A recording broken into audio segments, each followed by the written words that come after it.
വസിക്കുന്ന ത്രിത്വൈക ദൈവം രണ്ട് കരങ്ങൾ ഹൃദയത്തോട് ചേർത്ത് വെച്ച് ആ ദൈവത്തെ നമുക്ക് വാഴ്ത്താം. കർത്താവായ യേശു, രാജാതിരാജനായ യേശു, സർവജ്ഞനായ ഭരണകർത്താവും അങ്ങയുടെ ഭവനത്തിൽ വസിക്കുന്നവരുടെ വിസ്മയനീയനായ പരിപാലകനും സകല നന്മകളുടെയും സകല സൗഭാഗ്യങ്ങളുടെയും ഉറവിടവുമായ ദൈവമേ, അങ്ങയുടെ സ്വഭാവത്തിനൊത്ത വിധം ഞങ്ങളുടെ മേൽ കരുണയായിരിക്കണം. സാവധാനം നമ്മളിങ്ങനെ നീങ്ങുകയാണ്. ഈ ജ്ഞാനവും കരുണയും തമ്മിൽ ബന്ധമുണ്ടെന്നും ജ്ഞാനവും വിശ്വാസവും തമ്മിൽ വലിയ ബന്ധമുണ്ടെന്നെല്ലാം നമ്മൾ പഠിക്കും സാവധാനം. ഇങ്ങനെ കുറച്ചുകൂടി നമ്മൾ ഈ ജ്ഞാനത്തിൻ്റെ പുസ്തകത്തിൽ നീങ്ങുകയാണ്. കുഴപ്പമില്ലല്ലോ. സാധാരണ നമ്മളൊരു ക്ലാസ് 1 മണിക്കൂർ കഴിയുമ്പോൾ വേഗം അത് തീർന്ന അടുത്ത ക്ലാസ് എന്ത് സബ്ജക്റ്റ് വരുന്നു. പക്ഷേ ഈ ജ്ഞാനത്തിൻ്റെ ഇങ്ങനെ 2 ദിവസം എല്ലാം ഇത് തന്നെ ഇങ്ങനെ പറയിപ്പിക്കുകയാണ് എന്നെക്കൊണ്ട്. എനിക്കും അത്ര സുഖമായിട്ട് തോന്നണില്ല. പക്ഷെ എനിക്ക് ആ സബ്ജക്റ്റിൽ നിന്ന് പോകാൻ പറ്റണില്ല. അതുകൊണ്ട് നിങ്ങൾ ക്ഷമയോടെ ഇത് സ്വീകരിക്കണം. തീർച്ചയായിട്ടും ഇന്ന് വൈകുന്നേരം ആകുമ്പോഴേക്കും ഒരാശ്വാസമാവും. അപ്പോൾ നമുക്ക് മനസ്സിലാവും, എൻ്റെ ദൈവമേ. ഇപ്പം എനിക്ക് ഓർമ്മ വരുന്നത് ഒരു ധ്യാനമൊക്കെ കഴിഞ്ഞപ്പോൾ ഞാൻ ഈ ജ്ഞാനത്തിൻ്റെ പുസ്തകം എന്ന് കുറേ പ്രാവശ്യം പറയണുണ്ടായിരുന്നു. അപ്പോൾ ഒരു സഹോദരി വന്നിട്ട് ബൈബിളും കയ്യിൽ വെച്ചുകൊണ്ട് എൻ്റെ അടുത്ത് വന്നിട്ട് പറയണം, എവിടെയാണ് ഈ ജ്ഞാനത്തിൻ്റെ പുസ്തകം കിട്ടുക? ഞാൻ ഉടനെ അത് വാങ്ങിച്ചിട്ടേ കാര്യമുള്ളൂ. മനസ്സിലാവുന്നുണ്ടോ? ഓ എൻ്റെ കർത്താവേ. എന്നാൽ ആ സഹോദരിയെ എനിക്കറിയാം. കുറച്ചൊക്കെ ഒരുപാട് പ്രാർത്ഥിക്കുന്ന ആളാണ്. ഞാൻ കുറ്റം പറയല്ല. ഞാനും ഒരു ഫരിസേയനാകുകയല്ല. ഒരു അവസ്ഥാവിശേഷമാണ്. നമ്മൾ ഈ ബൈബിള് വീട്ടിൽ വെച്ച് എന്തോരം ചെറുപ്പം മുതലേ വായിക്കണതും പഠിക്കണതും അല്ലേ? ആണോ അല്ലയോ? പക്ഷെ നമ്മളോട് ആരെങ്കിലും ഈ ജ്ഞാനത്തിൻ്റെ പുസ്തകം വായിക്കാനോ അത് പഠിക്കാനോ പറഞ്ഞിട്ടുണ്ടോ? അത് വായിച്ചിട്ടുണ്ടോ? അത് പഠിച്ചിട്ടുണ്ടോ? അത് നമ്മളെ പിള്ളേരെ പഠിപ്പിച്ചിട്ടുണ്ടോ? ചിലപ്പോൾ സമയം ആവണുള്ളൂമായിരിക്കും. സമയം ആകുന്നുള്ളൂമായിരിക്കും. അപ്പോൾ ജ്ഞാനത്തിൻ്റെ പുസ്തകത്തിൽ പഠിക്കുമ്പോൾ ഞാൻ വീണ്ടും പറയാണ്, ജ്ഞാനത്തിൻ്റെ പുസ്തകം പഠിച്ച് സോളമനുമായിട്ട് പ്രേമിക്കാനല്ല. ജ്ഞാനത്തിൻ്റെ പുസ്തകം പഠിച്ച് ആരുമായിട്ട് പ്രേമിക്കണം? ഈശോ ആയിട്ട്. സകല ജ്ഞാനത്തിൻ്റെയും ഉറവിടമായ ഈശോ. അപ്പോൾ സോളമനിലൂടെ ഇത് വെളിവാക്കപ്പെട്ടുവെങ്കിലും സോളമൻ അവിടെ പ്രാർത്ഥിക്കുന്നുണ്ട്, കർത്താവേ, അങ്ങ് ഈ പ്രപഞ്ചം സൃഷ്ടിച്ചപ്പോൾ അങ്ങയോടുകൂടെ ഉണ്ടായിരുന്നവനും അങ്ങയുടെ ഹിതം സകലതും അറിയുന്ന ആ ജ്ഞാനം അങ്ങയോടൊത്ത് വാഴുന്നു. ആ ജ്ഞാനത്തെ ഞങ്ങൾക്ക് അയക്കണേ എന്ന് യേശു വരുന്നതിന് 1000-ഓളം വർഷം മുമ്പ് അവർ പ്രാർത്ഥിച്ചത് എങ്ങനെ പൂർത്തിയായി? യേശുവിൻ്റെ വരവിലൂടെ അത് പൂർത്തിയായി. ആ വചനം തന്നെ ഒന്ന് എടുക്കാം നമുക്ക്. 9 ജ്ഞാനം 9:9. ജ്ഞാനം 9:9. അങ്ങയുടെ പ്രവൃത്തികൾ അറിയുകയും ലോക സൃഷ്ടിയിൽ അങ്ങയോടൊത്തുണ്ടാവുകയും ചെയ്ത അങ്ങയ്ക്ക് പ്രസാദകരവും അങ്ങയുടെ പ്രവൃത്തികൾ മറന്നുപോയി. അങ്ങയുടെ പ്രവൃത്തികൾ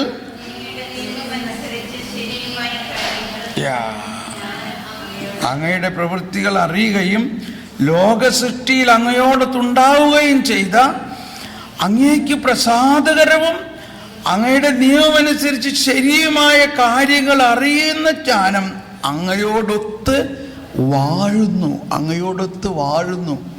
ഈ വാക്കുകളെല്ലാം ഒരു രാജകീയതയെയാണ്. അങ്ങയോടൊത്ത് വാഴുന്നു. വിശുദ്ധ സ്വർഗത്തിൽ നിന്ന് അങ്ങയുടെ മഹത്വത്തിൻ്റെ സിംഹാസനത്തിൽ നിന്ന് ജ്ഞാനത്തെ അയച്ചു തരണമേ.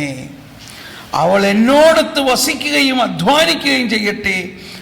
അങ്ങനെ അങ്ങയുടെ ഹിതം ഞാൻ മനസ്സിലാക്കട്ടെ. ആ ദൈവത്തോടൊത്ത് വാഴുകയും ഈ പ്രപഞ്ച സൃഷ്ടിയിൽ ദൈവത്തോടൊത്ത് പ്രവർത്തിക്കുകയും ചെയ്ത ജ്ഞാനമേ, ആ ജ്ഞാനമാണ് കർത്താവ് ശോഭിക്കുക.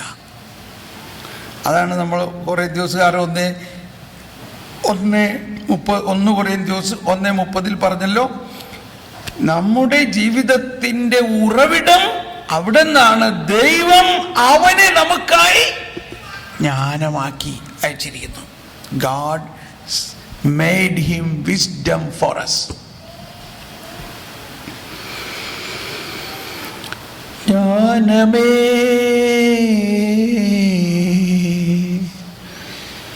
പരിശുദ്ധാത്മാവേ, ഞങ്ങളുടെ ആത്മാവിൽ എഴുന്നള്ളിയിരിക്കുന്ന പരിശുദ്ധാത്മാവേ, ഞങ്ങളുടെ ആത്മാവിൽ ജ്വലിക്കുന്ന പ്രകാശമായ യേശുവേ,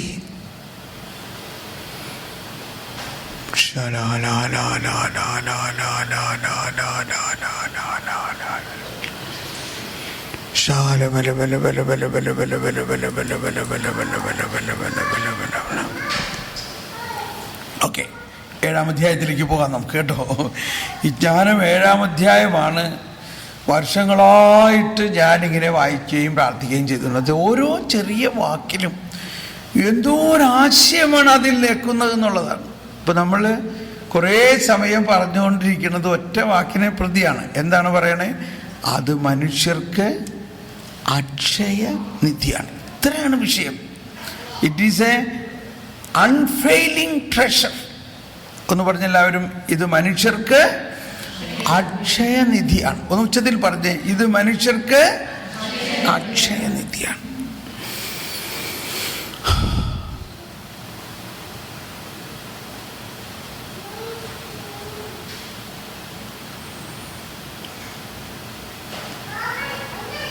ഇത് മനുഷ്യർക്ക് അക്ഷയനിധിയാണ്.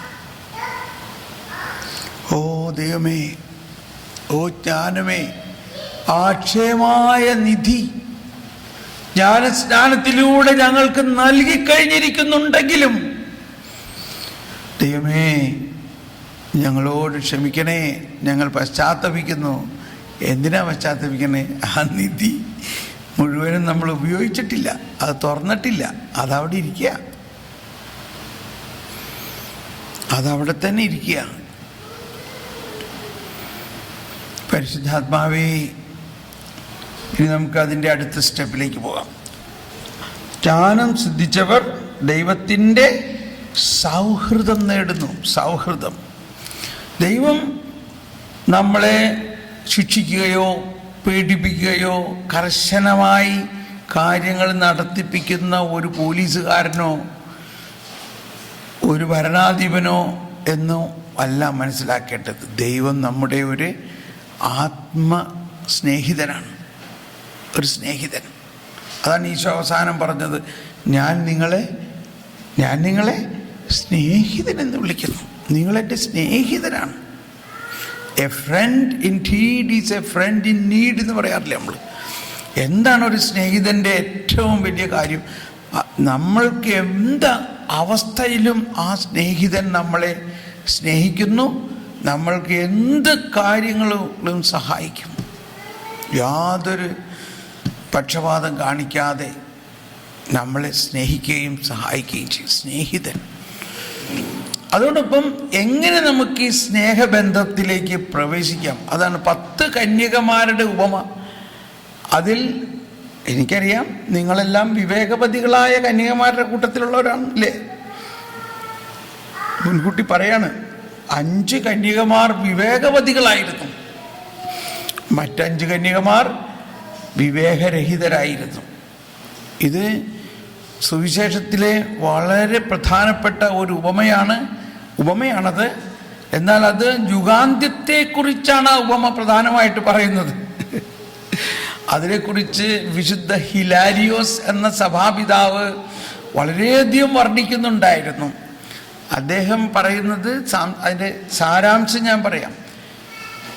ഈ കന്യകമാരുടെ കയ്യിൽ പാത്രമുണ്ടായിരുന്നു, ആ പാത്രത്തിൽ എണ്ണയുണ്ടായിരുന്നു, ആ പാത്രത്തിൽ തിരിയുണ്ടായിരുന്നു. ഇതെല്ലാത്തിനും വലിയ അർത്ഥമുണ്ടെന്ന് പറഞ്ഞേ. അതിലെ ആ വിളക്ക് സുവിശേഷ പ്രഘോഷണമാണെന്നാ പറയണേ. അതിലെ എണ്ണ പരിശുദ്ധാത്മാവാണെന്നാ പറയണേ. ആ ഓരോ പാത്രങ്ങളും നമ്മൾ ഓരോരുത്തരുമാണ്. അപ്പൊ വിവേകവതികളായവർ എണ്ണ വറ്റാതെ, അതായത് പരിശുദ്ധാത്മാവ് എപ്പോഴും ജ്വലിച്ചുകൊണ്ടിരിക്കുന്ന ഒരവസ്ഥയിൽ നിന്ന്, അതോടൊപ്പം മറ്റ് കന്യകമാർ ഇതൊന്നും ഗവനിച്ചില്ല. അതുകൊണ്ട് അവർക്ക് മണവാളനുമായിട്ടുള്ള ആ ഫ്രണ്ട്ഷിപ്പിലേക്ക് വരാൻ പറ്റിയില്ല. ഫ്രണ്ട്ഷിപ്പ്. എന്നാൽ ഈ 5 വിവേകവതികളായ കന്യകമാർ മണവാളനുമായ ഒരു ഇൻറ്റിമസിയിലേക്ക് വന്നു. അപ്പൊ നമ്മുടെ ദൈവ മനുഷ്യ ബന്ധത്തിൻ്റെ ഒരു പ്രധാന കാര്യം ഒരു മണവാളൻ മണവാട്ടി ബന്ധമാണ്. മണവാളൻ മണവാട്ടിയെ പ്രേമിക്കുന്ന പോലെയാണ് ദൈവാത്മാവ് നമ്മുടെ ആത്മാവിനെ, ഒരു റൊമാൻറ്റിക് അപ്രോച്ചാണ് അത് എന്നാണ് എൻ്റെ അനുഭവം. പല വിശുദ്ധന്മാരും പറയണത് അങ്ങനെ തന്നെയാണ്. ചില സമയത്ത് എൻ്റെ സ്നേഹിതൻ ഒളിച്ചിരിക്കും, എന്നിട്ട് എന്നെ കൊണ്ട് അന്വേഷിപ്പിക്കും, ഓടും ഞാൻ കാണാതെ വിഷമിച്ച്. അത് അദ്ദേഹത്തിന് ഭയങ്കര ഇഷ്ടമാണ്. മനസ്സിലാവുന്നുണ്ടോ? ഇതൊക്കെയാണ് സ്നേഹബന്ധം എന്ന് പറയുന്നത്. നമ്മളെ കാണാതെ വിഷമിക്കുന്ന ഈശോ, അല്ലെങ്കിൽ ഈശോയെ കാണാതെ വിഷമിക്കുന്ന നമ്മുടെ ഹൃദയം. അപ്പോൾ ദൈവവുമായിട്ടുള്ള ഒരു സ്നേഹബന്ധത്തിൻ്റെ ഒരു തത്വത്തിലേക്ക് നമ്മൾ വരുമ്പോൾ പിന്നെ അവിടെ കൽപ്പനകളോടും ചട്ടങ്ങളോടും എല്ലാം ഉള്ള നമ്മുടെ വീക്ഷണം വേറെയാണ്. പാപവും പുണ്യവും തോടുമുള്ള വീക്ഷണം വേറെയാണ്. ദൈവത്തെ ഒരു കർക്കശക്കാരനായി നമ്മൾ കാണില്ല. പെട്ടെന്ന് ഇതിന് സമാന്തരമായിട്ടുള്ള വേറൊരു ഉപമയാണ്, ഇപ്പം ആ 10 കന്യകമാരുടെ ഉപമയ്ക്ക് സമാന്തരമായിട്ടുള്ള വേറൊരു ഉപമയാണ് 10 നാണയങ്ങളുടെ ഉപമ. ആ ഉപമയിൽ ഒരു പ്രഭു രാജപദവി സ്വീകരിക്കാൻ പുറപ്പെടുകയാണ്. അതെല്ലാം വലിയ കാര്യമാണ് കേട്ടോ. അങ്ങനെ പോയെന്ന സമയത്ത് തൻ്റെ പൗരന്മാരെ വിളിച്ചിട്ട്, പൗരന്മാർ, അതിനൊക്കെ വലിയ അർത്ഥമുണ്ട്. അത് 9 ദിവസത്തെ ധ്യാനത്തിലേ വിവരിക്കാൻ പറ്റുള്ളൂ. രാജപദവി എന്താണ്, പൗരൻ എന്താണ്. പോകുന്ന സമയത്ത് എല്ലാവർക്കും കുറേ പേരെ വിളിച്ചിട്ട് ഒരു സ്വർണ്ണ നാണയം കൊടുത്തു. ആ സ്വർണ്ണ നാണയം എന്താണ്? അത് കഴിഞ്ഞ് ഏറെക്കാലം കഴിഞ്ഞ് അയാൾ രാജാവായി തിരിച്ചു വന്നു. ഏറെക്കാലം എന്താണ്?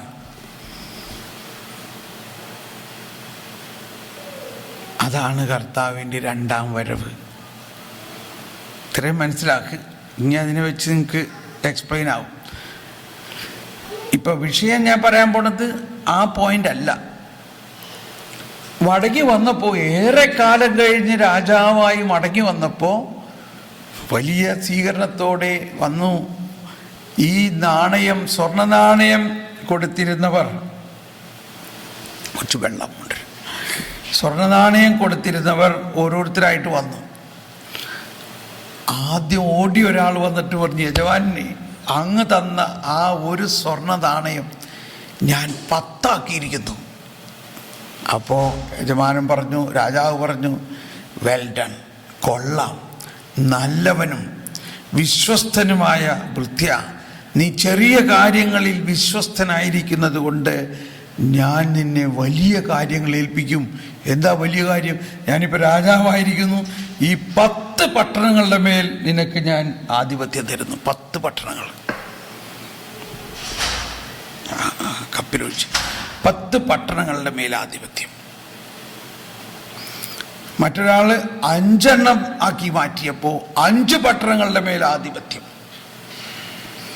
ഇതിൻ്റെ ക്ലൈമാക്സ് ഇവിടെ ഒന്നും അല്ല, ശ്രദ്ധിക്കണേ, ക്ലൈമാക്സ് ഇവിടെ അല്ല. അത് കഴിഞ്ഞ് മൂന്നാമത് വന്ന ആൾ പറയുകയാണ്,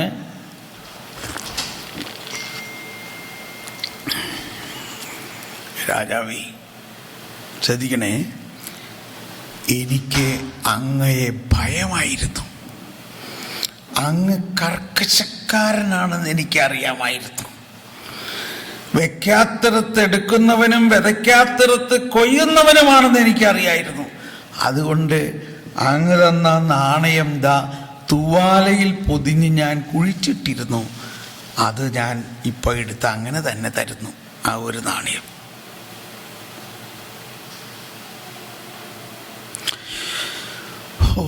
രാജാവ് അവനോട് പറഞ്ഞു, നിന്റെ വാക്കുകൊണ്ട് തന്നെ ഞാൻ നിന്നെ വിധിക്കുന്നു.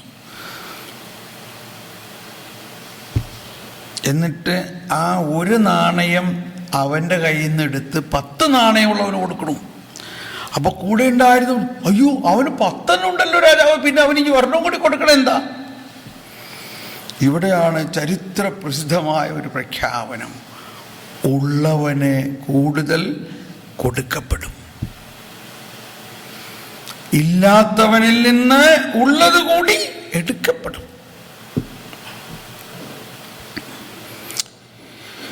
ഇതെല്ലാം ഞാൻ പറഞ്ഞു വരുന്നത് ഈ ഒറ്റ വാക്കിൻ്റെ പുറത്താണ്.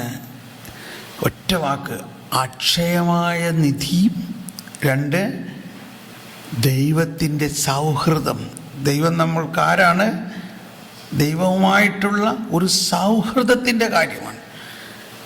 എന്തുകൊണ്ട് ഈ മൂന്നാമത്തെ ആൾ പറഞ്ഞ ശ്രദ്ധിക്കണം, എനിക്ക് നിന്നെ ഭയമായിരുന്നു.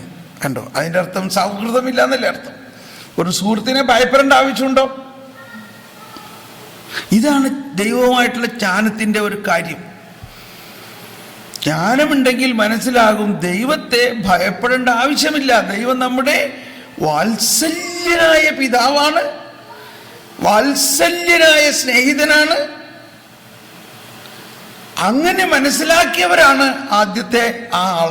അയാൾ കിട്ടിയ നാണയത്തെ അയാൾ ധാരാളം വർദ്ധിപ്പിക്കാനും ദൈവരാജ്യത്തിനു വേണ്ടി വലിയ കാര്യങ്ങൾ ചെയ്യാൻ സാധിച്ചു. അയാളുടെ എണ്ണ, അല്ലെങ്കിൽ ആ 10 കന്യകമാരിലെ വിവേകവതികളായ കന്യകമാരെ പോലെ എപ്പോഴും ധാരാളം എണ്ണ, എപ്പോഴും ദീപമണയാതെ ഇരിക്കുന്ന അവസ്ഥ.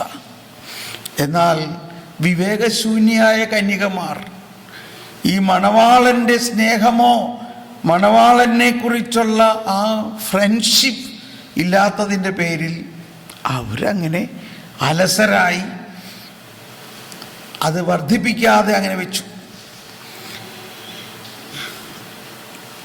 ഇത് എന്നെ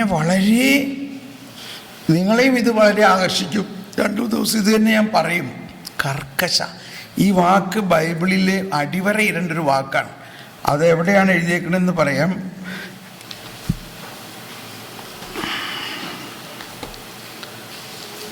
അത് നമുക്ക് ഈ ഉപമാമത്തായിലും ലൂക്കയിലൊക്കെ ഉണ്ടെങ്കിലും ലൂക്കയിൽ 19-ാം അധ്യായത്തിലായിട്ട് ഇത് എടുക്കാം. 19 അധ്യായത്തിൽ 21-ാമത്തെ വാക്യം എടുക്കാം.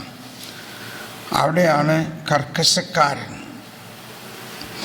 19-ാം അധ്യായം 21-ാം വാക്യം. ലൂക്ക 19:21 ഒന്ന് വായിച്ചെല്ലാവരും. നിന്നെ എനിക്ക് ഭയമായിരുന്നു, കാരണം നീ കർക്കശനും വെക്കാത്തത് എടുക്കുന്നവനും വിതയ്ക്കാത്തത് കൊയ്യുന്നവനുമാണെന്ന്. ഉണ്ടോ? യജമാനെ കുറിച്ച് വികലമായ ഒരു വീക്ഷണമായിരുന്നു. എന്നപോലെ ദൈവം കർക്കശക്കാരനാണെന്നുള്ള ഒരു ബോധ്യമാണ് നമുക്കുള്ളതെങ്കിൽ അതല്ല ദൈവത്തെക്കുറിച്ചുള്ള യഥാർത്ഥ വെളിവ്, യഥാർത്ഥ വെളിച്ചം. ആ കർക്കശക്കാരനാണ് എന്നുള്ള വിധത്തിലാണ് നമ്മൾ ജീവിക്കണമെങ്കിൽ നമ്മൾ ഈ നാണയം കുഴിച്ചു മൂടി വയ്ക്കലേ ഉണ്ടാവുള്ളൂ. മറിച്ച് ദൈവം കരുണയാണ്, വാത്സല്യമാണ്, സ്നേഹമാണ്, എത്ര വലിയ പാപിയെയും സ്നേഹിക്കുന്നവനാണ്. ദൈവത്തെ ഭയപ്പെടേണ്ടതേ ഇല്ല. ദൈവം ഒരു വലിയ വാത്സല്യം നിറഞ്ഞ പിതാവാണ്. ദൈവം സ്നേഹമാണ്, സ്നേഹം തന്നെയാണ്, സ്നേഹക്കട്ടയാണ്, കരുണക്കടലാണ്. അവിടെ ഭയമില്ല, അവിടെ കർക്കശതയില്ല. നമ്മളെന്താ ഈ ഒരു വാക്കിൽ നിന്ന് ഇപ്പോൾ മനസ്സിലാക്കണം? നമ്മുടെ ജീവിതത്തിൽ നമ്മൾ ദൈവത്തെക്കുറിച്ച് നമ്മളെ പഠിപ്പിച്ചേക്കണതൊക്കെ ഒരു കർക്കശക്കാരനായിട്ടാണോ? അല്ലയോ? നമ്മളും അങ്ങനെ തന്നെ മറ്റുള്ളവരോട് ഇതേ സൂക്ഷിച്ചോട്ടോ, മര്യാദയ്ക്ക് അല്ലെങ്കിൽ നല്ല തിരിച്ചടി ഉണ്ടാവും. ആവശ്യമില്ലാണ്ട് എല്ലാവർക്കും വേണ്ടി മധ്യസ്ഥ പ്രാർത്ഥന നടക്കുകയൊന്നും വേണ്ട. നിങ്ങൾ അവരുടെയൊക്കെ തലയിലൊക്കെ കൈവച്ച് പ്രാർത്ഥിച്ചാലുണ്ടല്ലോ ആ പിശാചിക്ക് ഇങ്ങോട്ട് വരും. എന്ത് മനസ്സിലായി ദൈവത്തെക്കുറിച്ച്?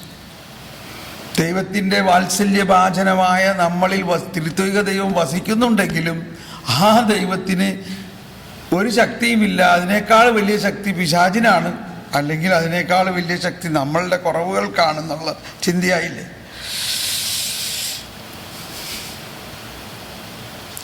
ഇതെല്ലാം നമ്മൾ പറഞ്ഞാൽ എന്താ കാരണമായത്? ഇത് അക്ഷയമായ ഒരു നിധിയാണെന്നും ആ നിധി സമ്പാദിച്ചവർ ദൈവത്തിൻ്റെ സൗഹൃദം നേടുന്നു. സൗഹൃദം ഇത് വലിയൊരു കാര്യമാണ്. ദൈവത്തിൻ്റെ സൗഹൃദം, ദൈവത്തിൻ്റെ സൗഹൃദം നേടണം. നമ്മൾ ദൈവത്തിൽ വിശ്വസിച്ചാൽ മാത്രം പോരാ, ദൈവത്തിന് നമ്മളിൽ വിശ്വാസം ഉണ്ടാകണം. അതെന്താ അതിൻ്റെ അർത്ഥം? ദൈവത്തിന് നമ്മളിൽ ഒരു വിശ്വാസം വേണ്ടേ? അതാണ്. ഞാനത് ഓർക്കുമ്പോൾ എൻ്റെ ഹൃദയത്തിൽ വരുന്ന ഒരാശയം, ഒരിക്കൽ പോലും ഞാൻ 9 മണിക്ക് മൈക്ക് പിടിക്കാൻ ഫെയിലായിട്ടില്ല. എന്ന് പറഞ്ഞാൽ രാവിലെ ജർമ്മനിയിലൊക്കെ ക്ലാസ് തുടങ്ങുന്നത് 9 മണിക്കാണ്. ജർമ്മനി എന്ന് പറഞ്ഞാൽ കൃത്യം കർക്കശമാണ് അവരുടെ ടൈമിങ്. അതുകൊണ്ടല്ല, 9 മണിക്ക് മുമ്പ് ഞാൻ അവിടെ മൈക്ക് ഉണ്ടാവും. വേറെ ഒന്നുമായിട്ടില്ല.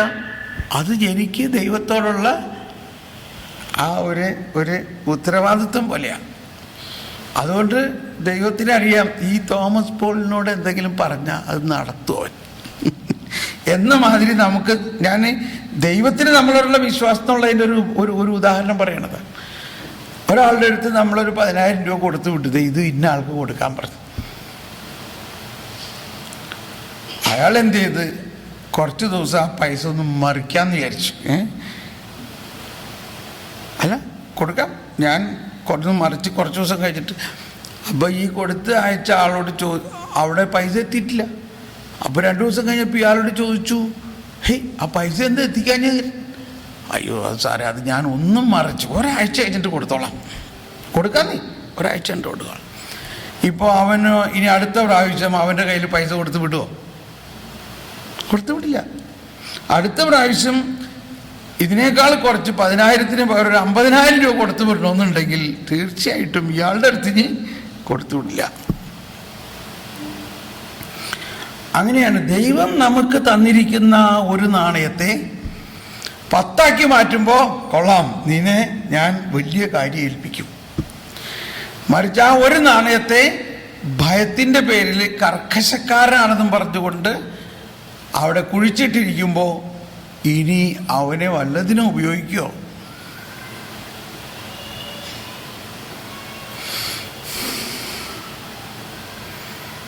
ഞാൻ പറഞ്ഞാലിപ്പോൾ ഇത്തിരി അധികപ്പറ്റാവട്ടോ, എന്നാലും പറയാണ്, കാരണം എൻ്റെ ഉള്ളിൽ ആ ആശയം വരികയാണ്. നമ്മൾ വലിയ അഭിമാനത്തോടെ പറയുന്ന കേരള സഭയിൽ 2000 വർഷമായിട്ട് ഇത്രയും വിശ്വാസികളുണ്ടായിട്ടും എന്തുകൊണ്ടാണ് ഈ ഭാരതത്തിൽ ക്രിസ്ത്യാനി വെറും 2% നിൽക്കണേ?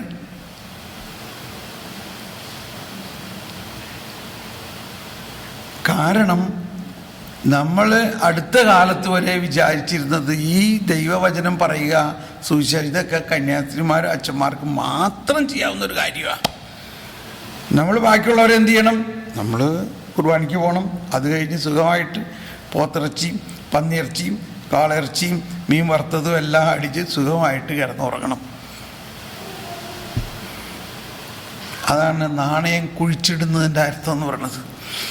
അപ്പൊ ഇതിൻ്റെ എല്ലാം കാരണം എന്താ? ഇതിൻ്റെ എല്ലാം കാരണം ജ്ഞാനമില്ലായ്മയാണ്. ജ്ഞാനമില്ലായ്മ കൊണ്ട് അയാൾക്ക് എന്ത് തോന്നി? ദൈവത്തെക്കുറിച്ച്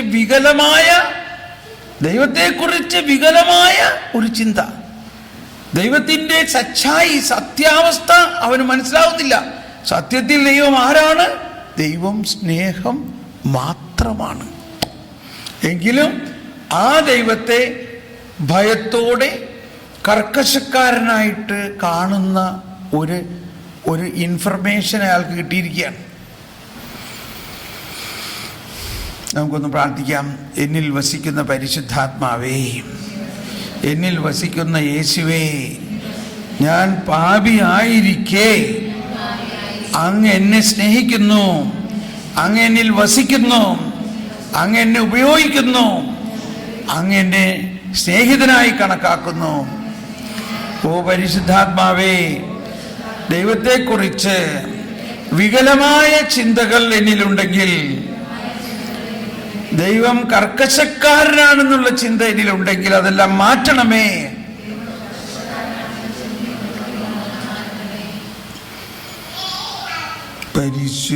പരിശുദ്ധാത്മാവേ, നീ എഴുന്നള്ളി വരണമേ എൻ്റെ ഹൃദയത്തിൽ.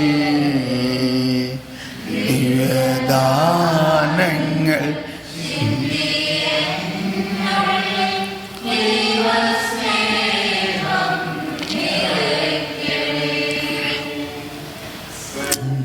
വാതിൽ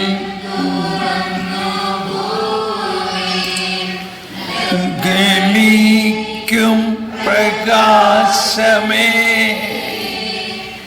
സഗവാതിൽ തുറന്നു ഭൂമിയിൽ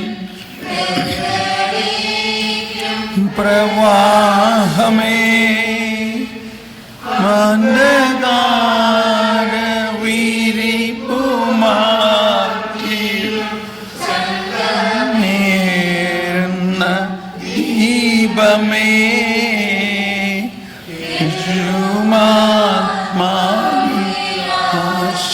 ആശവീശുന്ന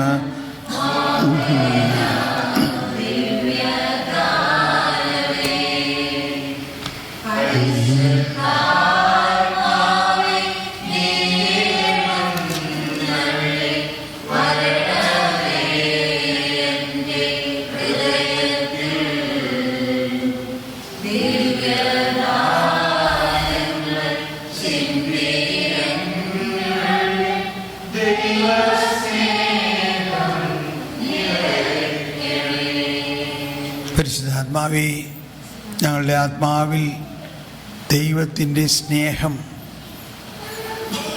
ഈ നിമിഷത്തിൽ നിറയ്ക്കണമേ. ദൈവത്തിൻ്റെ ജ്ഞാനം നിറയ്ക്കണമേ. ദൈവവുമായിട്ടുള്ള സൗഹൃദത്തിൻ്റെ അനുഭവം ഞങ്ങൾക്ക് തരണമേ. ഈശോയെ, അങ്ങ് ഞങ്ങളുടെ ഉറ്റ സ്നേഹിതനാണ്. അങ്ങൊരു വ്യക്തിയാണ്. നമ്മൾ വിശുദ്ധ കുർബാന സ്വീകരിക്കുമ്പോഴെല്ലാം സ്വീകരിക്കുന്നത് നമ്മളെ ഈശോ അങ്ങോട്ട് സ്വീകരിക്കുകയാണ്. നമ്മൾ ഈശോയുടെ ഒരു സ്നേഹിതനായി ഈശോ കണക്കാക്കുകയാണ്. ഈശോയെ, ആ സ്നേഹം, ആ സൗഹൃദത്തിൻ്റെ ഒരു പുതിയ അവസ്ഥ ഞങ്ങളിൽ തുറക്കണമേ. ജ്ഞാനം സിദ്ധിച്ചവർ ദൈവത്തിൻ്റെ സൗഹൃദം നേടുന്നു. സൗഹൃദം.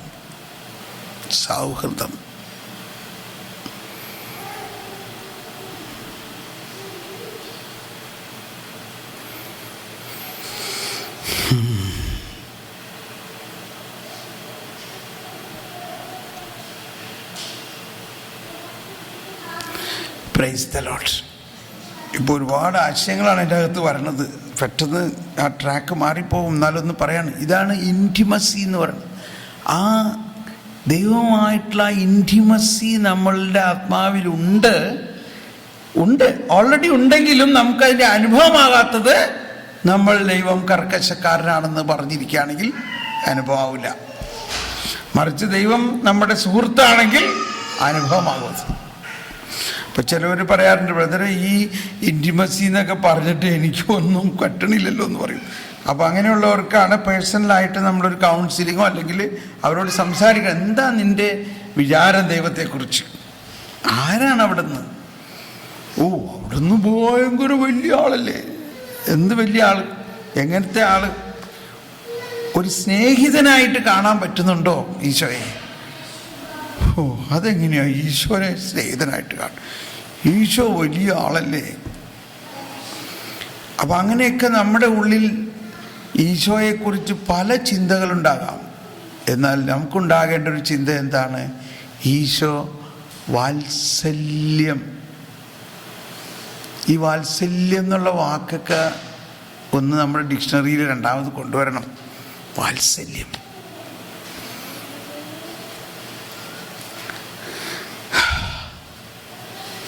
അങ്ങനെ വാത്സല്യമുള്ള ഒരു സ്നേഹിതനാണ്. ആരല്ല? ഒരു കർക്കശക്കാരനല്ല. ഒന്ന് പറഞ്ഞെല്ലാവരും, കർക്കശക്കാരൻ അല്ല. ഒന്ന് പറഞ്ഞെല്ലാവരും, ഒന്നുകൂടി പറഞ്ഞേ. അപ്പം നമ്മളും അങ്ങനെ ആവണോ വേണ്ടയോ? അതാണ് ഈശോ പറഞ്ഞത്, എൻ്റെ പിതാവ് കരുണയായിരിക്കുന്നത് പോലെ നിങ്ങളും കരുണയുള്ളവരാകുവിൻ, കർക്കശക്കാരൻ ആകരുത്. വിട്ടുവീഴ്ച മനോഭാവം. പോപ്പ് ഫ്രാൻസിസ് പറയും, do not be so rigid, be flexible. Okay, come back to book of wisdom. ജ്ഞാനം 7-ാം അധ്യായത്തിൽ. ഓ, എൻ്റെ ഈശോയെ, ഇങ്ങനെ പോകാണെങ്കിൽ നമ്മൾ എവിടെ ചെല്ലും?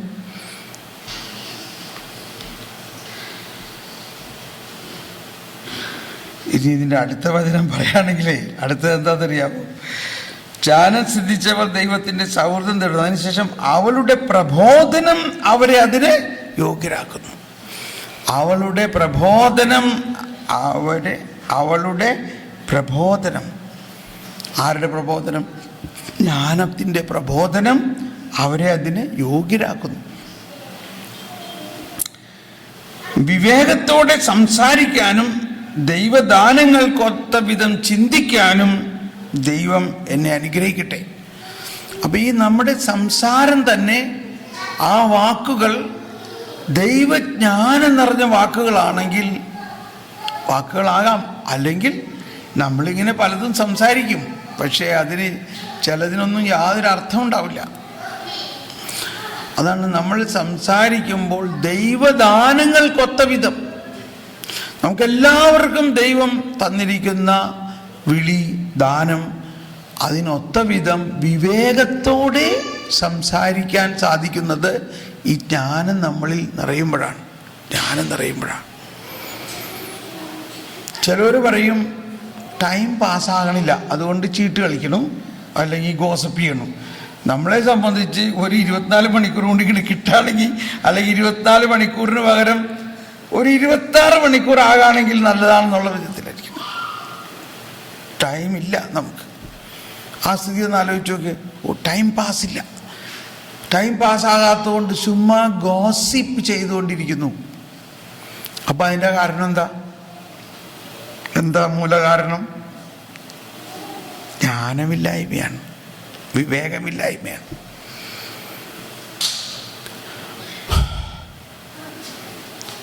വിവേകത്തോടെ സംസാരിക്കാൻ നമ്മുടെ വാക്കുകൾ വളരെയധികം ദൈവികത പ്രസരിപ്പിക്കാൻ സാധ്യതയുള്ളതാണ്. നമ്മുടെ വാക്കുകൾ, നമ്മുടെ സംസാരം. എന്നാൽ അത് വിവേകം, ജ്ഞാനമുണ്ടെങ്കിൽ ആ ജ്ഞാനമനുസരിച്ച് നമ്മൾ സംസാരിക്കും. ഓക്കെ, അപ്പം നമ്മൾ എന്തെല്ലാമാണ് ഈ ജ്ഞാനത്തിൻ്റെ പ്രവർത്തനമാണ്. ഇനി ഇവിടെയുള്ള മറ്റൊരു കാര്യം ഞാൻ പറയാം, ഇതും സാവധാനം മനസ്സിലാവുള്ളൂ. മൃഗങ്ങളുടെ പ്രകൃതവും വന്യമൃഗങ്ങളുടെ ഗൗരവവും അതൊക്കെ വിടും. ആത്മാക്കളുടെ ശക്തിയും മനുഷ്യരുടെ യുക്തിബോധവും ജ്ഞാനത്തിൻ്റെ ഒരു പ്രവർത്തനം ആത്മാക്കളുടെ ശക്തി, നമ്മുടെ ആത്മാവിന് തന്നെ ജ്ഞാനത്തിൽ നിറഞ്ഞു കഴിയുമ്പോൾ വേറൊരു ശക്തിയാണ്. യുക്തിബോധം വേറൊന്ന്, ആത്മാവിൻ്റെ ശക്തി ഒന്ന്. ഇന്ന് ലോകം മുഴുവനും യുക്തിയുടെ ശക്തിയിലാണെങ്കിൽ ഈ യുക്തിയുടെ ഉള്ളിലേക്ക് ദൈവത്തിൻ്റെ ആത്മാവിനെ പ്രവേശിക്കാൻ പറ്റും. ശ്രദ്ധിക്കണേ, ഒന്ന് ഇങ്ങോട്ട് നോക്കിയേ. യുക്തിയുടെ ഉള്ളിലേക്ക് ദൈവത്തിൻ്റെ ആത്മാവിന് പ്രവേശിക്കാൻ പറ്റും. എന്നാൽ ദൈവത്തിൻ്റെ ആത്മാവിലേക്ക് യുക്തിക്ക് പ്രവേശിക്കാൻ പറ്റില്ല.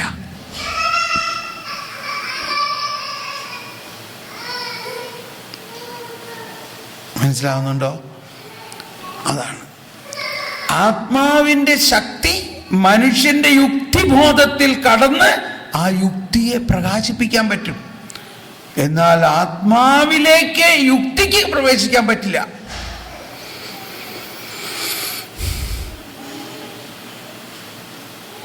സാരമില്ല, ഇത് മനസ്സിലായില്ലെങ്കിൽ അതങ്ങനെ കിടക്കട്ടെ. പിന്നീട് ചിലപ്പോഴൊക്കെ 2 ദിവസം കഴിയുമ്പോൾ ഇപ്പോഴാണ് മനസ്സിലായത് അതിൻ്റെ അർത്ഥമെന്ന്. ഇപ്പം അത് മനസ്സിലിരിക്കട്ടെ. അപ്പം നമ്മൾക്കുണ്ടാകേണ്ട ഒരു ഫാക്കൽറ്റി, അല്ലെങ്കിൽ നമുക്കുണ്ടാകേണ്ട ഒരു ഒരു ഒരു ഒരു ഒരു ഒരു റിയലൈസേഷൻ ഇതാണ്: നമ്മളിൽ ഇത് രണ്ടുമുണ്ട്. നമുക്ക് യുക്തിയുണ്ട്, അതേ സമയത്ത് നമ്മളിൽ ആത്മാവിൻ്റെ ശക്തിയുണ്ട്. യുക്തി പറയാണ് താൻ പാതി ദൈവം പാതി. അതല്ല യുക്തിയാണ്. പരിശുദ്ധാത്മാവ് പറയാണ്, ആത്മാവിൻ്റെ ശക്തി പറയാണ്, എന്ന് പറയാണ്, എന്നെ കൂടാതെ നിനക്ക് ഒന്നും ചെയ്യാൻ പറ്റില്ല. അല്ലെങ്കിൽ ഞാൻ നിന്റെ കൂടെ ഉണ്ടെങ്കിൽ നീ എന്ത് ചോദിച്ചാലും നിനക്ക് കിട്ടും. അപ്പൊ താൻ പാതി ദൈവം പാതിയാണ്. ദൈവം എൻ്റെ കൂടെ ഉണ്ടെങ്കിൽ പിന്നെ ഞാൻ ഒന്നും ചെയ്യണ്ട, ദൈവം എല്ലാം ചെയ്യും. അയ്യോ, അങ്ങനെയൊക്കെ പറഞ്ഞാൽ പിന്നെ എല്ലാവരും മടിയനായി പോകും എന്നും പറഞ്ഞ് പേടിച്ചിട്ടാണ് നമ്മൾ ഓരോന്ന് പറയണം.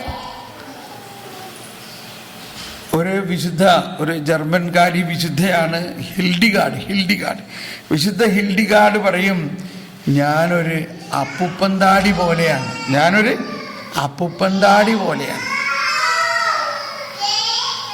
ദൈവത്തിൻ്റെ ആ പരിശുദ്ധാത്മാവിൻ്റെ ആ കാറ്റിൽ ആ അപ്പുപ്പന്താടിയെ ഇങ്ങനെ പറത്തി കൊണ്ടിങ്ങനെ പോവുകയാണ്. ഇഷ്ടമുള്ളിടത്തേക്ക് കൊണ്ടുപോയിക്കോ എന്നെ നീ. എനിക്കിത് വലിയ സന്തോഷകരമായ ഒരു ചിന്തയാണിത്. ഞാനൊരു അപ്പുപ്പന്താടി പോലെയാണ്. ഞാനൊന്നുമല്ല, ഞാൻ ദൈവത്തിൻ്റെ കയ്യിലൊരു അപ്പുപ്പന്താടി പോലെയാണ്. അതൊക്കെ ഇവിടെ ജ്ഞാനത്തിൻ്റെ പുസ്തകത്തിൽ വേറൊരു ഭാഗത്ത് പറഞ്ഞിരിക്കുന്നു. തുറക്കാം. ജ്ഞാനം 10:21 തോന്നുന്നു. 10:21, 11:21.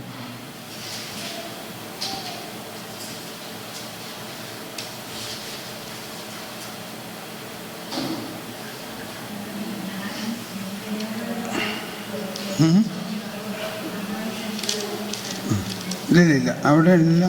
അതായത് 21 അല്ലെന്നുള്ളത്, ത്രാസിലെ തരി പോലെ എന്നുള്ളത് 10:11 നോക്കിയേ. അല്ലെങ്കിൽ 11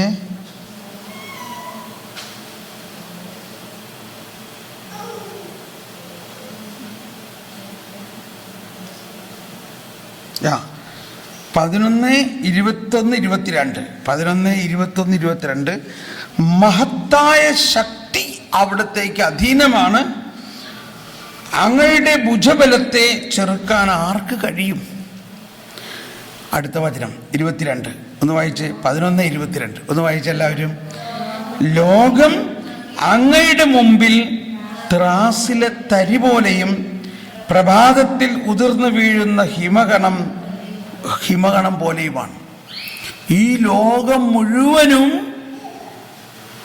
ത്രാസിലെ തരി എന്ന് പറഞ്ഞാൽ മനസ്സിലായോ എന്താ ത്രാസിലെ തരി? നമ്മൾ ത്രാസ് അറിയാലോ. അപ്പോൾ ത്രാസിൽ നമ്മൾ 1 കിലോ, 50 ഗ്രാം, 100 ഗ്രാമിൻ്റെ എല്ലാം തൂക്കം വെയിറ്റ് ഉണ്ട്. വെയിറ്റ് യൂണിറ്റ് തൂക്കാൻ വേണ്ടി അത് നമ്മൾ ഈ മില്ലിഗ്രാം തൂക്കാം. 1 മില്ലിഗ്രാം. അത് കഴിഞ്ഞിട്ട് പിന്നെ എന്താ? ആ മില്ലിഗ്രാമും കഴിഞ്ഞിട്ട് പിന്നെ ഉള്ളതിനെ അതിനേക്കാൾ വളരെ മൈന്യൂട്ടായിട്ടുള്ള ഒന്നിനാണ് പറയണത് തരി തരി തരി, ഒരു തരി. അത് കൈ കൊണ്ട് എടുക്കാൻ പറ്റില്ല. അതുകൊണ്ട് നമ്മളത് ഒരു ഫോർസെപ്സ് കൊണ്ട് എടുത്തിട്ട് കോമൺ ബാലൻസിൽ വെച്ചിട്ട് തൂക്കുന്നു. പ്രത്യേകിച്ച് അത് ഭയങ്കര ലബോറട്ടറിയിൽ വളരെ വിലപിടിപ്പുള്ള ചില കെമിക്കൽസൊക്കെ തൂക്കാൻ വേണ്ടി ഉപയോഗിച്ചിട്ടുള്ള, നമ്മൾ ലബോറട്ടറിയിലൊക്കെ പഠിച്ചിട്ടുള്ളതാ ക്ലാസ് പഠിക്കുമ്പോൾ ഇല്ലേ. അപ്പോൾ ഇവിടെ ഉപയോഗിച്ചിരിക്കുന്ന ഒരു കവിതാരൂപേണ ചിന്തിക്കുമ്പോൾ ദൈവത്തിൻ്റെ ആ സർവാധിപത്യത്തിൻ്റെ മുമ്പിൽ ഈ പ്രപഞ്ചം മുഴുവനും ത്രാസിലെ തരി പോലെയാണ്. ത്രാസിലെ തരി. എന്നാൽ ആ ദൈവം നമ്മുടെ ആത്മാവിൽ വസിക്കുന്നു.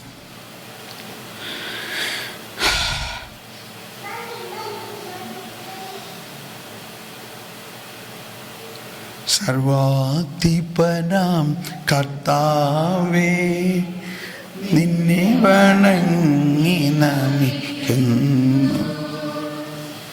ശോദാത്ഥ വിനയമോടെ നിന്നെ നമിച്ചു പുകഴ്ത്തുന്നു. നിത്യം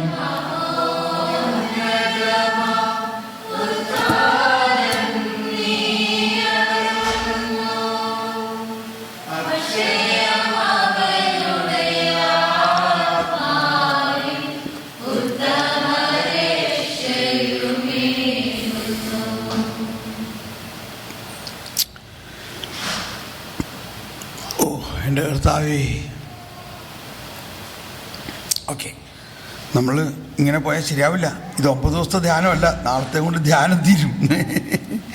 അങ്ങനെയാണെങ്കിൽ ഇപ്പം എന്ത് ചെയ്യണം? We have to run. 7-ാം അധ്യായത്തിൽ വീണ്ടും വരാം. 7-ാം അധ്യായത്തിൻ്റെ 22ഉം 23ഉം നോക്കുക. 22, 20. അപ്പോൾ ഞാൻ 20-ൽ പറഞ്ഞത് മൃഗങ്ങളുടെ പ്രകൃതിയും വന്യമൃഗങ്ങളുടെ ശൗര്യവും. എന്നാൽ പ്രസക്തമായൊരു കാര്യം ആത്മാക്കളുടെ ശക്തിയും മനുഷ്യരുടെ യുക്തിബോധവും സസ്യങ്ങളുടെ വിവിധത്വവും വേരുകളുടെ ഗുണവും തെറ്റുപറ്റാത്ത വിധം മനസ്സിലാക്കാൻ അവിടെ നിന്നാണ് എനിക്കിടയാക്കിയത്. നിഗൂഢമായവയും പ്രകടമായതും ഞാൻ പഠിച്ചു. നിഗൂഢമായ കാര്യങ്ങൾ പഠിക്കണം, എന്നാൽ അതോടൊപ്പം പ്രകടമായതും. ദൈവത്തിൻ്റെ പ്രവർത്തനങ്ങൾ അധികവും നിഗൂഢമാണ്, നിഗൂഢമായത്. ഇപ്പം അമേരിക്കൻ ഇൻ്റലിജൻസ് വളരെ ശക്തമാണ് അല്ലേ? പണ്ടൊക്കെ നമ്മൾ കേട്ടേക്കുന്നത് നാട്ടിലൊക്കെ അവർ കേരളത്തിൽ ഒരു ഉറുമ്പരിയുണ്ടെങ്കിൽ അവർക്ക് ഇൻ്റലിജൻസിനത് മനസ്സിലാക്കുന്നൊക്കെ നമ്മൾ കേട്ടിട്ടുണ്ട് ഇല്ലേ? കേട്ടിട്ടുണ്ടോ ഇല്ലയോ? കേട്ടിട്ടുണ്ടെങ്കിൽ കേട്ടോ. അത്രയ്ക്ക് വലിയ ഇൻ്റലിജൻസാണ്. പക്ഷേ ബിൻ ലാഡൻ നിഗൂഢമായിട്ട് ചെയ്ത കാര്യം അവർക്ക് മനസ്സിലായില്ല. ഇത് നമ്മൾ ആരെയും കുറ്റപ്പെടുത്താൻ പറയല്ല. ദർ ഈസ് സംതിങ് ഹിഡൻ, നിഗൂഢത ഇല്ലേ? നിഗൂഢമായിട്ട് അയാളൊരു കുറേ വർഷങ്ങളായിട്ടെടുത്ത പദ്ധതി കൃത്യമായിട്ട് എന്തോ ഒരു മാസ്റ്റർ പ്ലാനാണ് അയാൾ ചെയ്തത്. ഇത് മനസ്സിലാക്കാൻ ഇത്രയും വലിയ അമേരിക്കൻ ഇൻ്റലിജൻസിന് സാധിച്ചില്ല. ഞാൻ ആ നിഗൂഢതയെ മനസ്സിലാക്കാൻ പറഞ്ഞതാണ് കേട്ടോ. അതുകൊണ്ട് ആരും ബിൻ ലാഡൻ്റെ മാതിരി ആവുമൊന്നും വേണ്ട. നിഗൂഢത എന്ന് പറയുന്നതിൻ്റെ ഒരു അർത്ഥം അതാണ്. എത്ര കൃത്യമായിട്ടാണ് ആ സെപ്റ്റംബർ 11 എസ്റ്റാബ്ലിഷ് ചെയ്തില്ലേ? 2-3 എയർപോർട്ടിൽ നിന്ന് ഒരേ സമയത്ത് ഫ്ലൈറ്റുകൾ വന്ന് കൃത്യമായിട്ട് ട്വിൻ ടവറിനെ മേൽ ഇടിച്ച് അതിനെ എന്തോ ഒരു നിഗൂഢതയാണ്. ഇത് നെഗറ്റീവാണ്, പക്ഷേ അർത്ഥം മനസ്സിലാക്കാൻ വേണ്ടി പറയാണ്. ഇൻ്റലിജൻസ് ആണ്. എന്നാൽ ആ ഇൻ്റലിജൻസിൽ തന്നെ നിഗൂഢമായ പലതും ചെയ്യാൻ പറ്റും. എന്നാൽ അത് പോസിറ്റീവായിട്ട് ദൈവത്തിൻ്റെ ജ്ഞാനത്തിലൂടെ ചെയ്യാൻ പറ്റുകയാണെങ്കിലോ, അതാണ് ഇവിടെ പറയുന്നത്. നിഗൂഢമായതും പ്രകടമായതും. അപ്പം ദൈവത്തിൻ്റെ ജ്ഞാനത്തിന് നിഗൂഢമായ ദൈവിക രഹസ്യങ്ങളെ നമുക്ക് മനസ്സിലാക്കാനുള്ള കഴിവ് തരും ദൈവത്തിൻ്റെ ജ്ഞാനത്തിന്. ഒരുപക്ഷെ അമേരിക്കൻ ഇൻ്റലിജൻസ് ദൈവത്തിൻ്റെ ജ്ഞാനം ഉപയോഗിച്ചിരുന്നെങ്കിൽ ഇത് കണ്ടുപിടിക്കാൻ പറ്റി തന്നെയായിരുന്നായിരിക്കില്ലേ? അവർക്ക് പല ദർശനപരമൊക്കെ ഉണ്ടായിരുന്നെങ്കിൽ എന്ത് പറഞ്ഞു സിസ്റ്റേഴ്സ് ഇല്ലേ? തീർച്ചയായിട്ടും ഇല്ലേ?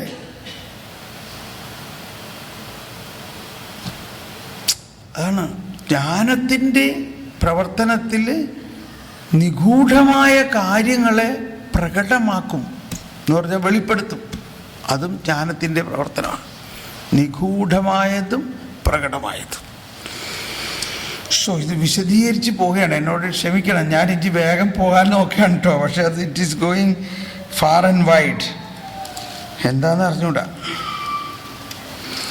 ഇനി ഞാൻ ഏറെ ആഗ്രഹിക്കുന്ന 2 വചനം 7, 22, 23 എല്ലാവരും ഒന്ന് എടുത്ത് വായിച്ചോ. ഇത് വലിയൊരു മാസ്റ്റർ ചെക്കാണിത്, വലിയൊരു ബാങ്ക് അക്കൗണ്ട്, ഒരു നിധി പോലെയാണിത്. 7, 22, 23 എല്ലാവരും ഒന്ന് ശബ്ദമുയർത്തി. സകലതും രൂപപ്പെടുത്തുന്ന ജ്ഞാനമാണ് എന്നെ അഭ്യസിച്ചത്. ഒന്ന് ഉച്ചത്തിൽ പറഞ്ഞ്, സകലതും രൂപപ്പെടുത്തുന്ന ജ്ഞാനം. ഒന്നുകൂടി പറഞ്ഞ്, കണ്ടോ? ഇനി എന്ത് വേണം? സകലതും രൂപപ്പെടുത്തും. He will form everything. ജ്ഞാനം സകലത്തെയും രൂപപ്പെടുത്തും. ആക്ച്വലി നമ്മൾ ആവശ്യമില്ലാണ്ട് ഇങ്ങനെ ബേജാറായി ടെൻഷൻ അടിച്ച് വ്യാകുലപ്പെടുകയാണ്. എന്നാൽ ജ്ഞാനമേ നീ എല്ലാം ചെയ്യേ, ഞാൻ നിന്നെ ആശ്രയിക്കുന്നു, ജ്ഞാനമെല്ലാം ചെയ്തോളും എന്ന് പറഞ്ഞാൽ നമ്മൾ ചെയ്യാണ്ട് തന്നെ ജ്ഞാനം ആളുകളെ ഇങ്ങോട്ടേക്ക് അയക്കുകയാണ്. ഇതിനൊക്കെ ഇന്നത് ആവശ്യമുണ്ടെന്ന് എനിക്കറിയാം, ഇത് വെച്ചോളൂ.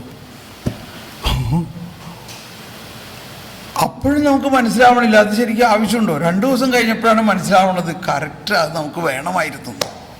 ഒരു ഉദാഹരണം പറയാം. സകലതും രൂപപ്പെടുത്തുന്ന ജ്ഞാനം, സകലതും രൂപപ്പെടുത്തുന്ന ജ്ഞാനം. നമ്മൾ തന്നെ മനസ്സുകൊണ്ട് പല പ്ലാൻ ചെയ്തുകൊണ്ടിരിക്കുകയാണ്. അത് അങ്ങനെ ചെയ്താൽ ഇങ്ങനെയാവും, ഇങ്ങനെ ചെയ്താൽ ഇങ്ങനെയാവും. അതും ഒരു രൂപപ്പെടുത്തലാണെങ്കിൽ, ഇത് വേറൊരു വാക്ക് ഫോർമേഷൻ എന്നും ഇതിനകത്തൊരു വാക്കുണ്ട് കേട്ടോ. അപ്പം നമ്മൾ ആ സബ്ജക്റ്റിലേക്ക് പോകണ്ട, അല്ല സിസ്റ്റർമാരെ, ഇല്ലേ? അത് അവരുടെ വലിയൊരു വിഷയമാണ് ഫോർമേഷൻ. എന്നാലും ഒന്ന് അപ്ലൈ ചെയ്തോ. ആരാണ് ഫോർമേഷൻ നടത്തുന്നത്? സകലതും രൂപപ്പെടുത്തുന്ന ജ്ഞാനം. ഇപ്പം നമുക്ക് തോന്നുന്നുണ്ട് ഒരു വലിയ പൊളിച്ചെഴുത്ത് ആവശ്യമാണെന്നില്ലേ? അതുകൊണ്ട് ആ സബ്ജക്റ്റ് ഇപ്പം നമ്മൾ തുടണ്ട, അത് വലിയൊരു സബ്ജക്റ്റാണ്. നമ്മൾക്കിപ്പോൾ ഒന്ന് മനസ്സിലാക്കുക, നമ്മളിൽ തന്നെ രൂപപ്പെടുത്തൽ ആവശ്യമുണ്ട്, നമ്മുടെ ജീവിതത്തിന് രൂപപ്പെടുത്തൽ ആവശ്യമുണ്ട്, ദൈവിക രഹസ്യങ്ങൾ അറിയുന്നതിന് രൂപപ്പെടുത്തൽ ആവശ്യമുണ്ട്, നമ്മുടെ മനസാക്ഷി ചിന്തകൾക്ക് രൂപപ്പെടുത്തൽ ആവശ്യമുണ്ട്. ഒരുക്കി വാർക്കണം എന്നൊക്കെ പറയുന്നുണ്ട്. പക്ഷെ ആരാ ഇത് ചെയ്യുക? എങ്ങനെ ചെയ്യണം? ജ്ഞാനമാണ്. ജ്ഞാനമേ നീ എൻ്റെ മനസ്സിനെ, മനസാക്ഷിയെ, ചിന്തയെ, ഭാവനയെ എല്ലാം നീ രൂപപ്പെടുത്തണേ. സകലതും രൂപപ്പെടുത്തുന്ന ജ്ഞാനം.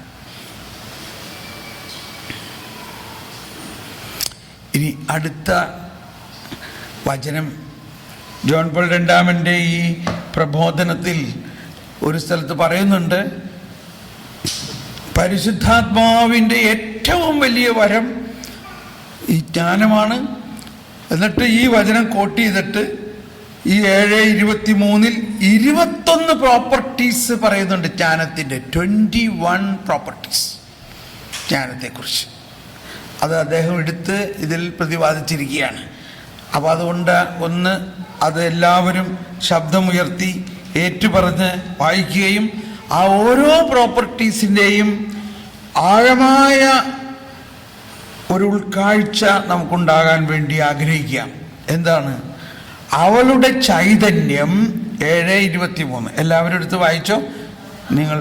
അവളുടെ ചൈതന്യം വിവേകമുള്ളതും വിശുദ്ധവും അതുല്യവും ബഹുമുഖവും സൂക്ഷ്മവും ചലനാത്മകവും സ്പഷ്ടവും നിർമ്മലവും വ്യതിരിക്തവും ക്ഷതമേൽപ്പിക്കാനാവാത്തതും നന്മയെ സ്നേഹിക്കുന്നതും തീഷ്ണവും അപ്രതിരോധ്യവും ഉപകാരപ്രദവും ആർദ്രവും സ്ഥിരവും ഭദ്രവും ഉത്കണ്ഠയിൽ നിന്ന് മുക്തവും സർവശക്തവും സകലത്തെയും നിയന്ത്രിക്കുന്നതും ബുദ്ധിയും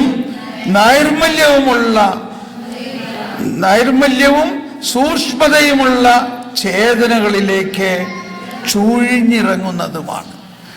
ഈ ജ്ഞാനത്തിൻ്റെ പുസ്തകത്തിലെ ഏറ്റവും പ്രധാനപ്പെട്ട ഒരു വചനം ഇതാണ്. എന്താണ് ജ്ഞാനം? അതിന് 21 പ്രോപ്പർട്ടീസ് ഒരു സെൻറ്റൻസിൽ കൊടുത്തിരിക്കുകയാണ്. ഈ പ്രഭാത പ്രാർത്ഥനയിൽ ഞാൻ 4 മണിക്കൊക്കെ എണീറ്റ് ചില ദിവസം ഈ ഒറ്റ വചനത്തിൽ ഇതിനകത്തൊരു പകുതി പോലും എനിക്ക് ധ്യാനിക്കാൻ പറ്റണില്ല. ഒരു ദിവസം ഇതാണ് എന്നെ ധ്യാനിപ്പിച്ചത്. അത് എന്താണ്? ബഹുമുഖം.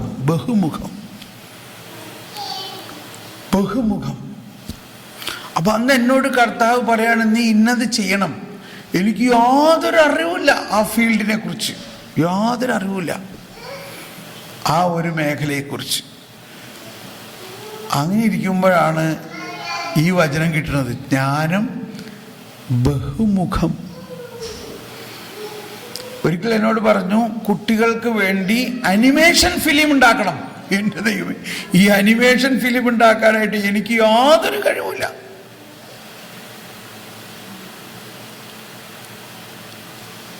അപ്പോഴാണ് പറഞ്ഞത് ജ്ഞാനം ബഹുമുഖമാണ്. ഇപ്പം എന്തായി? കഴിഞ്ഞ 8 വർഷമായിട്ട് ഞാൻ ഈ ഫിലിം ഉണ്ടായിക്കൊണ്ടിരിക്കുകയാണ്. ഇന്ന് ഏതാണ്ട് 30ഓളം ഫിലിമുകൾ ഉണ്ടാക്കി കഴിഞ്ഞിരിക്കുന്നു. ഇന്ന് യൂട്യൂബിൽ നിങ്ങൾ നോക്കുകയാണെങ്കിൽ ലോകമെമ്പാടും ഉള്ള ബൈബിൾ അനിമേഷനിൽ ഏറ്റവും ടെക്നോളജിക്കലി വലിയ 3D ഒന്നും അല്ലെങ്കിലും സ്പിരിച്വലി റിച്ച് ആയിട്ടുള്ള അനിമേഷൻ ഫിലിംസ് നമ്മളുടെയാണ്. Jesus wonder. ഇത് നിങ്ങൾ കുട്ടികളെ കാണിക്കണം. കുട്ടികൾ കാണുമ്പോൾ അപ്പം അതിൽ അന്ന് എന്നെ അങ്ങ് കർത്താവ് നിർബന്ധിക്കുകയാണ്, നീ ഇത് ചെയ്യണം എന്ന് പറഞ്ഞു. എനിക്ക് യാതൊരു ഐഡിയയുമില്ല ഈ ഫിലിം പ്രൊഡക്ഷൻ്റെ കാര്യത്തെക്കുറിച്ച്. 0, ഡൗൺ ടു എർത്ത് 0. എനിക്ക് ഒരു ഐഡിയയില്ല എന്ത് ചെയ്യണം. അങ്ങനെ ഇരിക്കെ ഞാൻ എൻ്റെ വേറൊരു ടെലിവിഷൻ പ്രൊഡക്ഷൻ്റെ കാര്യത്തിൽ സംസാരിക്കാൻ, ഡിസ്കസ് ചെയ്യാൻ ഒരു കമ്പനിയുമായിട്ട് സംസാരിച്ചുകൊണ്ടിരിക്കുക. അപ്പോൾ 2ാമത്തെ വിസിറ്റ് അവരുടെ ഓഫീസിൽ ഞാൻ പോകേണ്ടി വന്നു. അവരുടെ എൻജിനീയേഴ്സുമൊക്കെ ആയിട്ടൊരു ഡിസ്കഷന് വേണ്ടി ഒരു ഹൈ ലെവൽ മീറ്റിംഗ്. അവിടെ ചെല്ലുമ്പോൾ കുറേ പേര് തലയിൽ കൈയും വെച്ച് ഇങ്ങനെ ഇരിക്കുന്നുണ്ട്. അപ്പോൾ വളരെ നിരാശരായിട്ടിരിക്കുകയാണ് അവർ. ഞാൻ ചോദിച്ചു, എന്തു പറ്റി? അവർ പറഞ്ഞു, ഞങ്ങളൊരു അനിമേഷൻ പ്രോജക്റ്റ് തുടങ്ങി, അത് ഫെയിലായി. അപ്പോൾ എനിക്കിത് ഫെയിലായി എന്നൊക്കെ പറഞ്ഞാൽ എനിക്ക് അതൊന്നും സമ്മതിക്കാൻ പറ്റില്ല. നമ്മൾക്ക് ഒരു ഫെയിലിയർ ഇല്ല എന്നുള്ളതാണ്. അപ്പം ഞാൻ ചോദിച്ചു, നിങ്ങളത് തന്നെ കാണിച്ചു തരാമോ, എന്താണ് സംഭവം? അപ്പോൾ അവർ കുട്ടികൾക്ക് വേണ്ടിയുള്ള ഒരു കാർട്ടൂൺ ഉണ്ടാക്കി. അതിനകത്ത് എന്നെ കാണിച്ചു തന്നത് ഒരു സിംഹവും കരടിയും കൂടി കാട്ടിൽ കിടന്ന് ഓടുന്നതായിട്ടാണ് കാണിച്ചത്. അത് കണ്ടപ്പോൾ എനിക്ക് തോന്നി, ഞാൻ അവരോട് ചോദിച്ചു, ബൈബിളിനെ ചില ഭാഗങ്ങൾ ഇതുപോലെ നിങ്ങൾക്കുണ്ടാക്കാൻ പറ്റുമോ? ഉടനെ അവിടെ ഇരുന്ന് എല്ലാവരും ചാടി എഴുന്നേറ്റ് യെസ് പറഞ്ഞുകൊണ്ട്. ഞാൻ പറഞ്ഞു, യെസ്, ഇതാണ് എനിക്ക് വേണ്ടത്. കുട്ടികൾക്ക് വേണ്ടി ബൈബിളിലെ ചില ഭാഗങ്ങൾ റിയാലിറ്റിയിൽ കാണിക്കണം. റിയാലിറ്റി എന്ന് പറഞ്ഞാൽ ഇന്നത്തെ കാർട്ടൂണിൻ്റെ പ്രശ്നം, കാർട്ടൂൺ കുട്ടികളെ എൻ്റർടൈൻമെൻറ്റ് ചെയ്യണമെന്ന് പറഞ്ഞുകൊണ്ട് മൃഗങ്ങളാണ് അധികം ക്യാരക്ടേഴ്സ്, എന്നാൽ അവർ സംസാരിക്കുന്നത് മനുഷ്യ ശബ്ദമാണ്. ഇതെന്തോ ഒരു വലിയ തെറ്റാണ്. അങ്ങനെ കുട്ടികള് മൃഗങ്ങള് മനുഷ്യ ശബ്ദം എന്ന് പറയുന്നത് ദൈവത്തിന്റെ ശബ്ദമാണ്. ഇത് മൃഗങ്ങൾക്ക് കൊടുത്തിട്ടില്ല. അത്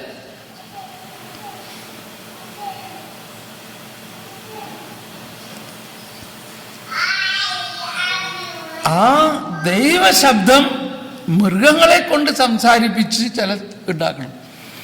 that is fraud, that is wrong, that is unrealism. അത് ജ്ഞാനമല്ല. അപ്പൊ കുട്ടികൾ ചെറുപ്പം മുതലേ ഇത് കണ്ടിരുന്നിട്ട് അവരുടെ ഉള്ളിൽ ഒരു അൺറിയലിസ്റ്റിക് ആയിട്ടുള്ള ഒരു ഫിനോമിന ഇൻസ്റ്റാൾ ആവുകയാണ്. അങ്ങനെ അവർക്ക് ഇഷ്ടം മുഴുവനും അൺറിയലിസത്തിനോടാണ്. കമ്പ്യൂട്ടർ എടുത്ത് പറഞ്ഞ് കമ്പ്യൂട്ടറിൽ വണ്ടി ഓടിക്കുക. മാതാപിതാക്കളുടെ കൂടെ ഇരിക്കാൻ താല്പര്യം ഉണ്ടാവില്ല. അവരുടെ സൂത്രമായിട്ട് ഇങ്ങനെ ഇരിക്കും. Complete another world. Because we are planting an unrealism inside us. Anyway, ഞാനിതിപ്പോൾ പറഞ്ഞു പോയതാ. അപ്പൊ ഈ അൺറിയലിസത്തിനെ അൺഡു ചെയ്യണം, അതിനെ ഡിലീറ്റ് ചെയ്യുന്നതിനും കൂടിയാണ് റിയലിസം. ഇപ്പൊ നമ്മൾ ബൈബിളിലെ ഒരു സംഭവം, കർത്താവ് ഈശോ മിശിഹ കുഷ്ഠരോഗിയെ സുഖപ്പെടുത്തുന്നു. It is real. ആ കുഷ്ഠരോഗിയെ തൊടുമ്പോ ഇൻ ദാറ്റ് ആവുകൻ ബ്ലിക്ക് തൽക്ഷണം സുഖമായി. അത് കാണുമ്പോ തന്നെ നമ്മുടെ മേത്ത് സ്പർശനം ഉണ്ടാവുന്നു. കാരണം ഈ ഒരു സംഭവം ഒരു കഥയല്ല. കർത്താവ് അന്ന് ചെയ്തത് ഇന്നും ജീവിക്കുന്ന കർത്താവാണ് അന്ന് ചെയ്തതെങ്കിൽ ആ സംഭവത്തിലുള്ള ഒരു എറ്റേണൽ സ്പിരിറ്റ് ഇന്നും നമ്മളിൽ വസിക്കുന്നു. അതുകൊണ്ട് ഇന്നും അത് കാണുമ്പോൾ അതിന് ലൈഫുണ്ട്.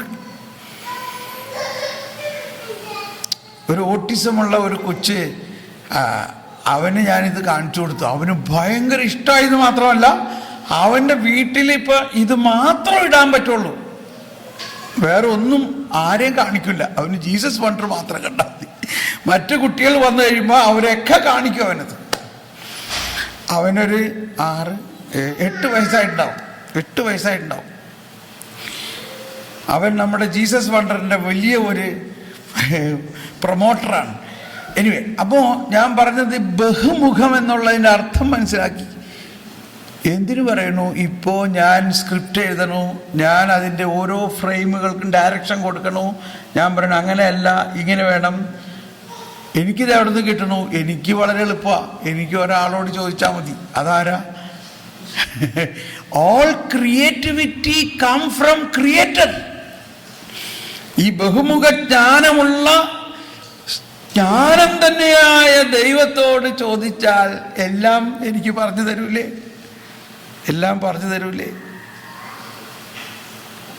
All creativity come from creator. ഒന്നെല്ലാവരും പറഞ്ഞ്, all creativity come from creator.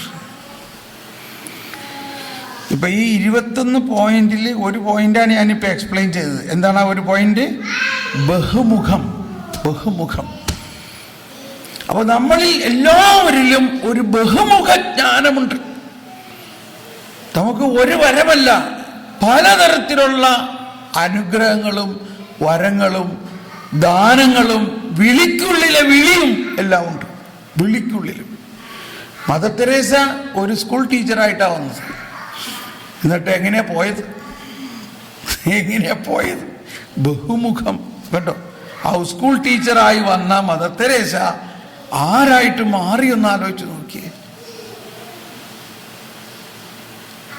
ഇങ്ങനെ നമ്മളെല്ലാവരിലും വലിയ പോസിബിലിറ്റീസ് ഉണ്ട്. പക്ഷേ നമ്മൾ എനിക്ക് ഇത്ര അറിഞ്ഞോളൂ, എനിക്ക് ഇത്ര അറിയാൻ പാടുള്ളൂ എന്ന് പറഞ്ഞിരുന്നാൽ നാണയം കുഴിച്ചിട്ടു.